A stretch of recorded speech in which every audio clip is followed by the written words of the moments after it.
Kamu itu 1, 2, 3 gitu. Hmm. Bismillahirrahmanirrahim. Udah siap? Dah. Assalamualaikum warahmatullahi wabarakatuh.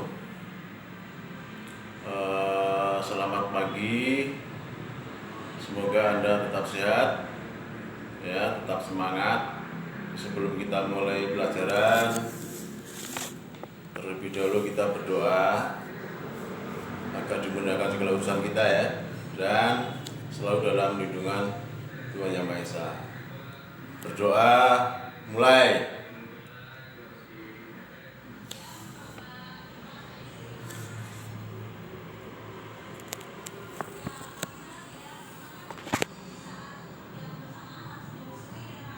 Selesai. Baiklah. Kemarin di nilai PTS itu banyak yang salah paham atau gimana, saya nggak tahu. Tapi rata-rata di atas KKM ya, di atas KKM.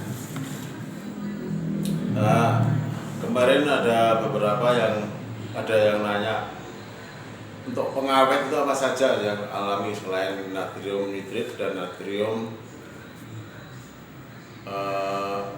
benzoat, ya.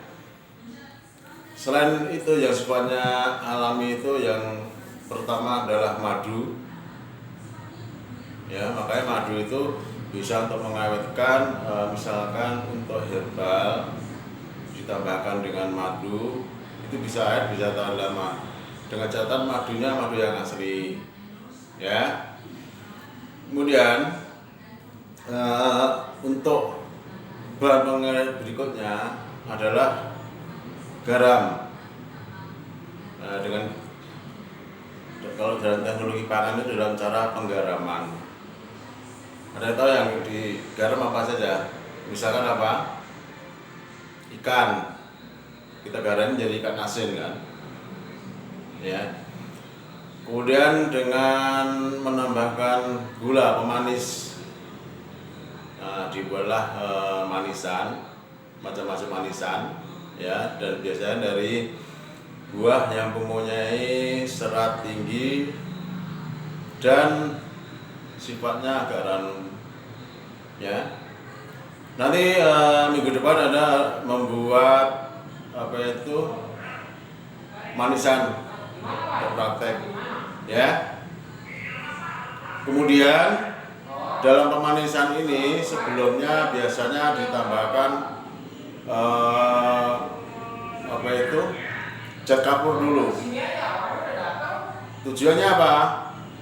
Ada zat kapur untuk mengeraskan bahan buah-buahan, seperti misalkan yang berserat tinggi itu contohnya adalah pepaya, itu kan seratnya tinggi, ya. Kemudian salak, mangga, kemudian buah relatif lama ya. Yang penting pada saat pengepakan jangan ada yang bocor, ya. Kemudian berikutnya adalah dalam membuat teknik agar makanan itu awet, itu ada juga pengasapan, ya. Diasapi dari bawah dan diasapi dengan api, memang agak lama, ya. Tapi dengan pengasapan ini tujuannya adalah untuk mengeringkan, ya, mengeringkan bahan yang akan diawetkan seperti ikan. Kebanyakan ikan, ya, ikan diasapi, kemudian daging asap rendah, ya, gitu. Tadi penggaraman udah, ya. Contohnya penggaraman apa selain ikan? Ada tahu telur asin? Nah, telur asin itu juga penggaraman, ya, dengan cara tekniknya itu dia adalah osmosis, ya. Jadi garam masuk ke dalam cairan telur, ya. Dalam telurnya itu, putih telurnya dan kuning telurnya, tapi dalam tempo waktu yang agak lama, bisa 2 minggu kalau membuat telur asin, ya. Kemudian Nah, kemudian kacang asin, ya itu kan juga bisa, ya. Kemudian yang sifatnya asam, ya penambahan cuka. Kalau di Betawi apa itu? Asinan, ya itu antara garam, manis, dan penambahan cuka, itu asinan. Bisa dari buah-buahan, bisa dari sayur-sayuran, ya. Itu cara teknik pembuatan makanan yang awet, ya, dalam jangka relatif lama daripada tidak ditambahkan dengan atau teknik pengawetan. Nah, teknik pengawetan dengan macam-macam tadi itu rasa mengikuti apa yang dibuat untuk mengawetkan. Kalau manis dari gula rasanya juga manis kan, kalau buat manisan. Kalau enggak penggaraman, ya dengan tambahkan garam yang banyak jadi asin seperti ikan asin dan telur asin, ya. Kemudian yang paling banyak sekarang adalah dalam kondisi COVID ini adalah dengan teknik frozen atau pembekuan, mulai dari yang nabati dan hewani, ya.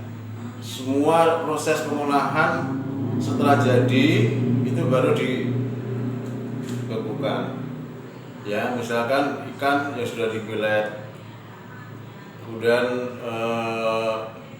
daging beku, udang beku, ya, itu semua adalah teknik pembekuan. Tujuannya apa? Yang pertama memang untuk mematikan bakteri atau jamur, ya. Dengan kondisi di bawah 0 dia akan inaktif, mati, dan tidak merusak bahan yang dibekukan. Sayuran pun juga demikian, ya. Anda pernah lihat sayuran yang dibekukan di kantong itu, kalau ada dibelinya di mall atau di hipermart, itu sayuran dibekukan tapi dalam bentuk sudah di mix, ya. Ada kacang hijau, kemudian ada kapri, mungkin ada rajangan dari wortel, kemudian ada buncis, ada kacang merah, ya. Itu dibekukan dan itu sangat laku sekali. Maka Anda nanti kalau membuat usaha seperti itu, saya salut, ya. Jadi kalau teknik pembekuan frozen itu memang biayanya besar, karena pembekuan dengan memasukkan ke dalam freezer dalam jangka waktu lama, yang penting sudah beku dan siap antar. Dan risikonya apa? Anda harus membawa freezer kemana-mana. Maka ini yang perusahaan besar loh, ya, bukan perusahaan yang rumahan kecil atau apa, enggak, ya. Harus membawa mobil freezer kan, misalkan antar kota, itu kan nggak mungkin ditenteng, ya. Nah, kemudian berikutnya adalah pengalengan. Jadi produk kita atau produk Anda yang mau diolah itu dimasukkan ke kaleng. Anda tahu misalkan kaleng itu berisi buah-buahan, ya, tapi di situ sudah ada cairan gulanya, ya. Jadi tinggal buka, tinggal konsumsi, tinggal makan saja, ya. Itu proses pengalengan.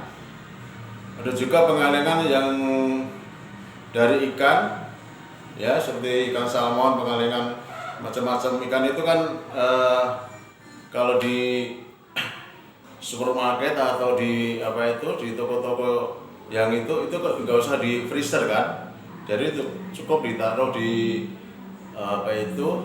di tempat dengan suhu kamar biasa, itu sudah aman, ya. Karena sebelumnya memang itu dibuat di pressure dulu, ya, dengan suhu sekian, kemudian tekanan sekian, bakteri, kemudian jamur sudah relatif sudah mati semua, maka aman ya. Maka kalau ada membeli ikan kaleng, kemudian daging kaleng, itu aman kan dalam jangka waktu sekian bulan, itu lebih layak dikonsumsi dan aman dikonsumsi ya. Kemudian berikutnya, kemarin sudah sampai materi